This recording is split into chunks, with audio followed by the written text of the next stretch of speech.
Hello friends. Mathematics के लिए combined strategy क्या होनी चाहिए टीयर वन और टीयर टू के लिए, तो वो हम इस लेसन में बात करेंगे। देखिए, मैथ्स टीयर वन का जो पेपर आता है 50 नंबर, और टीयर टू में जो पेपर आता है 200 नंबर। ठीक है, टाइप ऑफ क्वेश्चंस अगर आप देखेंगे उठा के सेम होता है। बस यही है कि मैथ्स के क्वेश्चन थोड़ा सा ज़्यादा कैलकुलेशन चाहते हैं टीयर टू के पेपर के लिए। ठीक है, क्योंकि इसमें टाइम भी आपको ज़्यादा मिलता है, तो उसमें तो कोई बड़ी बात नहीं है। लेकिन सिलेबस या टाइप ऑफ क्वेश्चंस सेम होता है, बिल्कुल वैरायटी वही होती है जो टीयर वन में आते हैं। सेम ही क्वेश्चन दोनों में रिपीट भी होते हैं। ठीक है, तो इसलिए आपको कंबाइंड स्ट्रेटजी बना के तैयारी करनी चाहिए, पहला दूसरा दोनों के लिए सेम। ठीक। और मैथ्स में बस यही है, और बाकी प्रैक्टिस के ऊपर ही है पूरा। और क्या कैसे होना चाहिए उसके बारे में हम बात करेंगे। ये वीडियो मैंने बनाया है, my self with Dheeraj Singh. आप मेरे बारे में यहाँ पे पढ़ सकते हो और इस लिंक पे मुझे फॉलो कर सकते हो। अगर आपको ये लेसन पसंद आते हैं तो प्लीज़ कंट्रीब्यूट करें, उसका लिंक इस वीडियो के नीचे दिया गया है। देखिए, सबसे पहली बात तो ये कि अपने दिमाग में एक मेंटालिटी बिठा लीजिए। मेंटालिटी या मतलब मैं क्या कहूँ, जैसे कुछ लोग होते हैं कि पहले से वो ये एटीट्यूड लेके चलते हैं। ऐसे आर्ट साइड से कुछ हैं लोग जो तैयारी कर रहे हैं, तो उनको लगता है यार मैं तो मतलब मेरा बैकग्राउंड ही नहीं है मैथ्स में, तो कर ही नहीं सकता ऐसे। ठीक है, या जैसे लड़कियां हैं वो तैयारी करते हैं तो उनको लगता है थोड़ा सा मुश्किल होगा मेरे लिए मैथ्स करना। ठीक है, ये एक मेंटालिटी बन गई है। लेकिन अगर मैथ्स को आप ध्यान से थोड़ा सा बेसिक, क्योंकि जो सीजीएल का मैथ्स है वो बेसिक मैथ है। ठीक है, और आप अगर पेपर भी उठाओगे तो ये सब चीज़ें आपने कभी ना कभी नाइन्थ में एट्थ में पढ़ी हुई हैं। ठीक।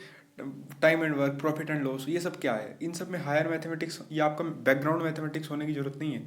ठीक है, ये सब आप इजीली कर सकते हो। आर्ट्स हो या बीकॉम हो या गर्ल्स के लिए कोई प्रॉब्लम नहीं है, आप इजीली इसको कर सकते हो। और बाकी जो लोग बीटेक से करके आए हैं या फिर बीएससी मैथ्स वैथ्स बैकग्राउंड से, उनके लिए तो बढ़िया ही है, उनके लिए तो आसान होगा और ज़्यादा। लेकिन बाकी लोगों को भी आराम से, अगर वो मेहनत करेंगे 5-6 महीना, तो बड़े आराम से इस टॉपिक पर मास्टरी हासिल कर सकते हैं। तो बस आपको चाहिए क्या, हार्ड वर्क। ठीक है, प्लस हार्ड प्रैक्टिस। प्रैक्टिस सबसे ज़्यादा इंपॉर्टेंट है। ठीक है, इन्हीं क्वेश्चंस की आप जब बार बार प्रैक्टिस कर लोगे तो एक टाइम आएगा कि आपको मास्टरी हो जाएगी उनके ऊपर। तो बस जो इन, और ऐसा जरूरी नहीं है अगर बीटेक भी आपने की हुई है और आप प्रैक्टिस नहीं करोगे अच्छे से तो फिर आप नहीं अच्छा स्कोर कर पाओगे। ये तो सिंपल ही है। इसीलिए क्या होता है कि मेंस में लोगों का स्कोर बहुत वेरी करता है। एक आदमी का 160 स्कोर आता है जो मैथ्स बैकग्राउंड से या कहीं भी, और बाकी एक दूसरे आदमी का जो मैथ्स बैकग्राउंड से नहीं भी है वो 190 पार स्कोर कर लेता है। ऐसा देखा है मैंने। तो इसलिए सब कुछ डिपेंड करता है आपकी मेहनत पे और आपकी प्रैक्टिस पे। ठीक है, दूसरा मैथ्स सब्जेक्ट का सबसे बड़ा फायदा है कि इसमें आप 200 भी स्कोर कर सकते हो। अगर आप पिछले साल का स्कोर उठा के देखोगे, आप 2014 में 200 थे एक दो एस्पिरेंट्स के, और 190 के ऊपर तो बहुत सारे एस्पिरेंट थे जिनके 200 में से 190 से पार नंबर थे। तो इसलिए 190 प्लस स्कोर करना भी इसमें पॉसिबल है। और ये सिर्फ इकलौता ऐसा सब्जेक्ट है, जैसे इंग्लिश में आप कितनी भी पढ़ाई कर लो लेकिन फिर भी आप 190 से पार स्कोर करना लगभग नेक्स्ट टू इम्पॉसिबल। ठीक है, 180 प्लस करना आसान है लेकिन बहुत ही कम, 2-4 एस्पिरेंट बड़ी मुश्किल से करेंगे। लेकिन 190 प्लस पे आपको मैथ्स में बहुत लोग दिखाई देंगे, भले ही उनका बाकी सब्जेक्ट में स्कोर कम हो। तो इसलिए मैथ्स में आप जितना चाहे उतना स्कोर कर सकते हैं। और इसमें यह की चीज़ मुझे मुझे जो अच्छी लगती है मैथ्स में, कि अगर मैं पेपर करके आऊँ, टफ पेपर था मान लिया टीयर वन का, और 50 क्वेश्चन थे और मैंने मान लिया 40 किए उसमें। ठीक है, तो जनरली इसमें से 36-37 तो सही होते हैं, 38 तक सही हो जाते हैं। 2-3 गलत होते हैं छोटी मोटी गलतियों की वजह से, मिस्टेक्स कैलकुलेशन वाली। तो इसलिए अगर 40 स्कोर किया था तो 38-37 स्कोर रहता ही है। ठीक है, जबकि वहीं अगर आप 40 इंग्लिश में स्कोर करो तो आपके 8-10 तो गलत हो ही जाते हैं। ठीक है, तो 30 के आसपास आपका कटवट के स्कोर आ जाता है। तो इसलिए मैं हमेशा कहता हूँ कि आप मैथ्स में जितना चाहे स्कोर कर सकते हो, बस आपको मेहनत करने की ज़रूरत है। तो अब स्ट्रेटजी पे आप बुक्स देखते हैं। बुक्स आपको क्या चाहिए, रिसोर्सेज। RS अग्रवाल की बुक आती है मैथ्स की, बढ़िया बुक है। ठीक है, अच्छे बहुत सारे क्वेश्चन एक्सरसाइज के लिए, पुराने सीजीएल के क्वेश्चन भी हैं दिए हुए, तो बहुत बढ़िया है, उसको ले लीजिए। और देखिए, ये बुक तो आप ले ही लेना RS अग्रवाल की। लेकिन फिर भी अगर एक राकेश यादव की बुक आजकल बाजार में है, काफ़ी डिमांड में भी है, बहुत लोग खरीद रहे हैं, तो वो भी आप खरीद सकते हैं। और देखिए, क्योंकि RS अग्रवाल की बुक में ज्योमेट्री वाला पार्ट उतना अच्छा नहीं दिया है। ठीक है, मैंने पुराना एडिशन मेरे पास था, उसमें तो ऐसा ही था, और ट्रिग्नोमेट्री भी कुछ उतना अच्छा नहीं था। तो ये दो टॉपिक आपको फिर इधर उधर कहीं और से ही प्रैक्टिस करके कवर करने होंगे। या तो आप उन्हें पुराने साल के पेपर से सॉल्व करें, या फिर आप उसके लिए कोई दूसरी बुक भी खरीद लें मैथ्स की, जैसे राकेश यादव की बुक आप खरीद सकते हो। ठीक है, तो दोनों बुक भी आप ले सकते हो, इसमें कोई दिक्कत नहीं है। मैथ्स में आप जितनी प्रैक्टिस करोगे उतना अच्छा, नहीं तो सिर्फ एक ही बुक ले लो, RS अग्रवाल, दोनों लेने की जरूरत नहीं है। मेन आपका उद्देश्य, मेन टारगेट आपका ये है कि आप मैथ्स में उस टॉपिक पे आपकी पूरी मास्टरी हो जाए। मतलब सीजीएल में जो क्वेश्चन आते हैं, ठीक है, वो जब आपके सॉल्व होने लग जाए इजीली 10 सेकंड 20 सेकंड के अंदर, तो आप समझ लो कि आपका वो टॉपिक अच्छे से कवर हो गया है। ठीक है, तो ये है। और फिर इसके अलावा चैप्टर वाइज पेपर्स आपको मिल जाएंगे किरण पब्लिकेशन के, chapter wise profit and loss के जितने पुराने पेपर आए होंगे एसएससी के हर एक एग्जाम में, वो उसमें दिए हुए होंगे। फिर उसके बाद इसी तरह कंपाउंड इंटरेस्ट, सिंपल इंटरेस्ट, तो ये वाली बुक भी खरीद लें, बहुत हेल्प करेगी। और फिर अन अकेडमी वीडियोज़ तो हैं ही, मेरी बनाई हुई हैं मैथ्स में तो, और बाकी और भी एजुकेटर्स की हैं, तो वो आप देख सकते हो। ठीक है, तो बस यही है, 2 बुक आपको चाहिए कुल मिला के इसमें, मैथ में ज़्यादा बुक की जरूरत नहीं है। हाँ, राकेश यादव मैंने बताया ही आपको, आप चाहो तो दोनों खरीद लो, नहीं तो एक भी जो भी आपको पसंद आए, एक बार मार्केट में जाओ, जो पसंद आए वो खरीद लो। हाँ, एक बार एक बुक को निपटा लो, वो ख़त्म हो जाए तो फिर फर्दर प्रैक्टिस के लिए आप दूसरी बुक खरीद लेना, है ना। नहीं तो एक बुक मोर देन इनफ है। अब स्ट्रेटजी पे आते हैं, जैसे प्रॉफिट एंड लॉस टॉपिक आपको करना है, ठीक है। तो उसका तरीका ये है कि सबसे पहले आप अन अकेडमी के लेसन देख लो, मेरी सीरीज़ है पूरी, उसको आप देख लो। उसमें यह है कि जैसे पहला लेसन है, उसमें एक वैरायटी या बेसिक कंसेप्ट मैंने बताया, ठीक है, या किसी और एजुकेटर ने बताया, और फिर उसके ऊपर उसने 1-2 एग्जाम्पल आपको बताया, ठीक है। तो फिर वो वहाँ से करने के बाद आप बुक उठाओ, जो भी आपके पास बुक है, RS अग्रवाल या राकेश यादव, तो उससे फिर आप 2-3 एग्जाम्पल उसके कर लो, उसी टाइप के, जो उसी पैटर्न पे हो, ठीक है। वो हो गए तो आपको वो दिमाग में थोड़ा सेट हो जाएगा।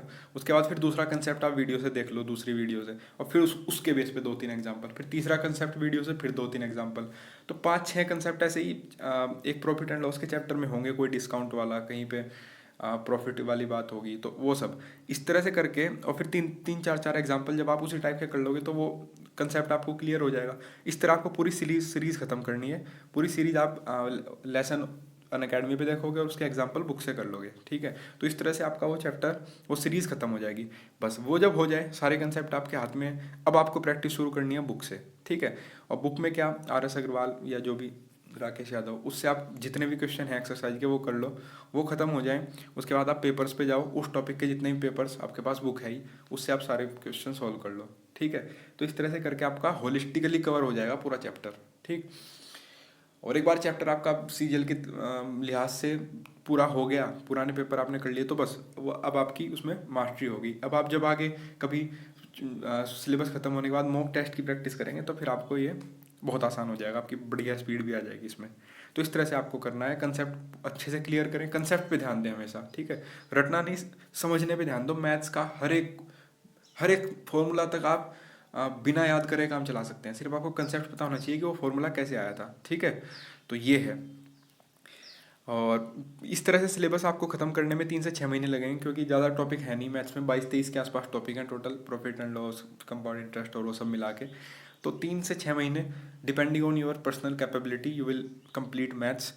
और अगर आपकी बेसिक्स अच्छे हैं, पहले से ही आपने ये सब 9th 8th में अच्छे से पढ़ा था, तो 3 महीने, 2-3 महीने में भी आप खत्म कर सकते हो मैथ, कोई बड़ी बड़ी बात नहीं है। और नहीं तो आप धीरे धीरे भी करोगे, जॉब के साथ कर रहे हो या जो भी, तो 5 से 6 महीने आपको इसमें लगेंगे, ठीक है। ये एक बार हो जाए तो उसके बाद फिर आपको मॉक टेस्ट लगाने हैं। सिलेबस खत्म हुआ तो मॉक टेस्ट जितने ज़्यादा हो सके उतने, पैरामाउंट के, केडी कैंपस के, अरिहंत के, जिसके आप लगाना चाहो, लेकिन मॉक टेस्ट जितने भी लगाओगे आप उतना ही अच्छा है, ठीक है। मतलब कितने भी, कोई लिमिट नहीं है इसकी।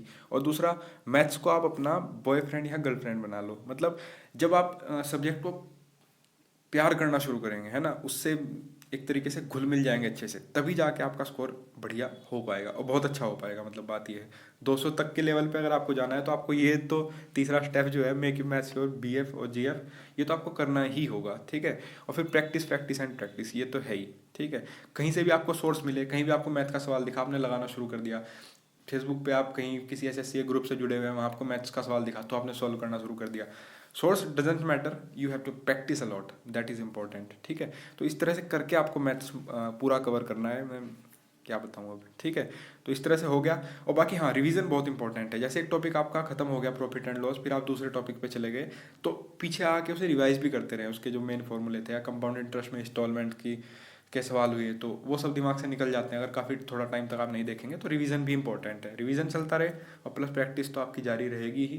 तो इस तरह से आपका मैथ्स में अच्छा स्कोर हो जाएगा। खूब मेहनत चाहिए और कुछ नहीं चाहिए। मैथ्स में आप 250 नंबर का पेपर आता है, 600 में से, 700 में से, और आप 250 में से 230 के पार तो आराम से स्कोर कर सकते हो, अगर आपकी तैयारी अच्छी है, 220-230 तक, ठीक है। तो यही है, इसलिए खूब मन लगा के पढ़ाई करो। उम्मीद करता हूँ कि आपको ज़रूर फ़ायदा होगा मैथ्स में, और अन्य अलग सब सब्जेक्ट में भी, मेरी वीडियोस से और बाकी एजुकेटर्स जो बना रहे हैं। Thank you for watching, have an awesome day.